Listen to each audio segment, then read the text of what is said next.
Hello and welcome to episode 2 of Grumpy Programming. This is a short video, just covers overloaded constructors and just a little bit more info on the initializer list. So last time we finished with our declaration like this. We have one constructor, and this is what we call a default constructor. It's what gets called when we want to make a new car in this fashion. But the other thing which we can do is we can make other constructors, and what this means is that we can initialize members differently. So we don't have to just have a set value within the car class. It can be done elsewhere in your code. So we're going to declare another constructor, and it's going to take an integer of top speed. So instead of having to use a setter, having the car set upon creation the top speed to 100 and then using the setter to make it anything else, we can just do it straight away. So car, so it's exactly the same. Int top speed, our initializer list, and simply we just assign top speed to the member, and we're done.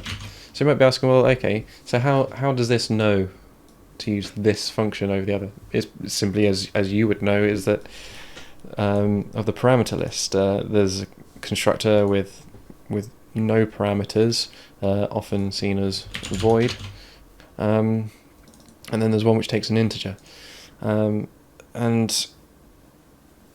so that makes it nice and clear at compile time. Why do we do it in the initializer list? Why don't you just do it in the body like this? Well, it's because we can do compile time checking, which is preferred. It's better, it's quicker, it's less error prone, and also you've got to think of it this way.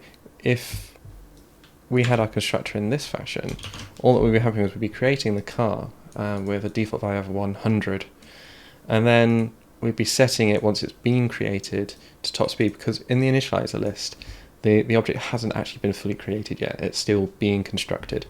By the time you get to the body of the constructor, then the object has essentially been created and constructed, and then we're assigning. So it's just a good style thing to have. It's just better to use your initializer list unless there's a good reason as to why you shouldn't be. So there we go.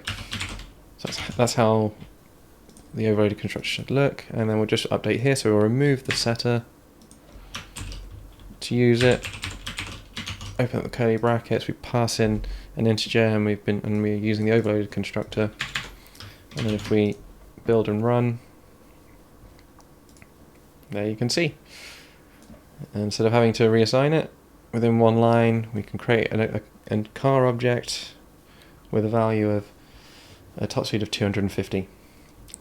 Okay, so yeah, that concludes lesson 2. If you have any questions, let me know in the comments. I'll get back to you. If there's anything else which I may have missed out, then please let me know. Anyway, that's all for now, and I'll catch you next time.